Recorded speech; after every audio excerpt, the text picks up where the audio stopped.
De squallegong binnen leeg en dat bleven ze voor eerst ek.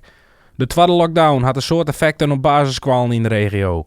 Alles giet via de digitale snelweg. Dat wie de eerste lockdown wen, maar doet bekend werd dat er een tweede lockdown komen zou. Hier CBS de lichtbron in Boetenpost, les op afstand, samen regelen. Vanuit groep 4 doen de BN eigenlijk alle hoofdvakken digitaal. Via een systeem wat we hier draaiende hebben op iPads. En dat houdt in dat BN gewoon rekening, taal en spelling vakken op de computer dwang kennen. En we hebben wat dat betreft dat al die voorhanden. De BN die gaan nou in deze tweede lockdown, krijgt dus in de eerste ik al hun iPads meekrijgen naar huis.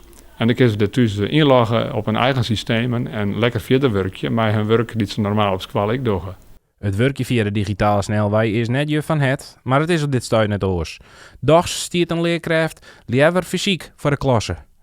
Docenten zijn er echt net heel erg blij mee. Hè? Het is natuurlijk wel zo, je denkt ze hebben meer vrij, maar dat is absoluut net weer. Het is een heel ander soort spanning en dat verneem ik bij de leerkrachten niet. Ja? Juist een gesprek met een van de leerkrachten hier, die ik zei van, ik ga je wat een raar gevoel bij. Hè? De ben het op school, maar daar je thuis, ik sliep s'nachts er gewoon minder van. Dus het had natuurlijk wel impact op leerkrachten. Dat mij net onderschatten. Een van de leerkrachten die Juwet Ben opvangt op school is Marit Luinstra. Het is nevens haar nogal een uitdaging om Ben in de gaten te houden.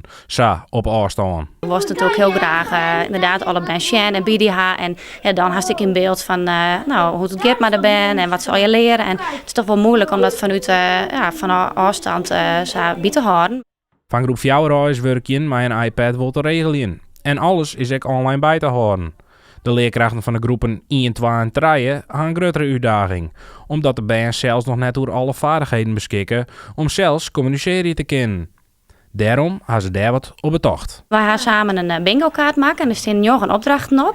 En we werken nu tegen met de bakker. We zijn kennen bijna thuis van, met broodjes en tellen en taartjes bakken.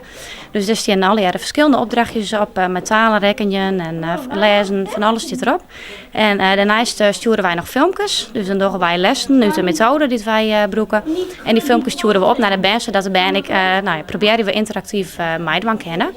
En verder bellen we nog wel eens even met de band, dan sturen we chatgesprekjes, zo kunnen we een beetje contact houden met alle band. De squal-BM had er dus in Gruttelien thuis haar een squallenwerkmeidje.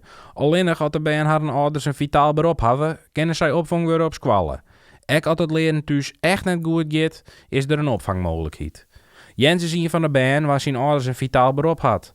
Dus mocht hij naar squallen. En hoe dat thuis met squallen bezig was, is hij duidelijk. Niet leuk. Nee? Ik ben eigenlijk wel liever op school.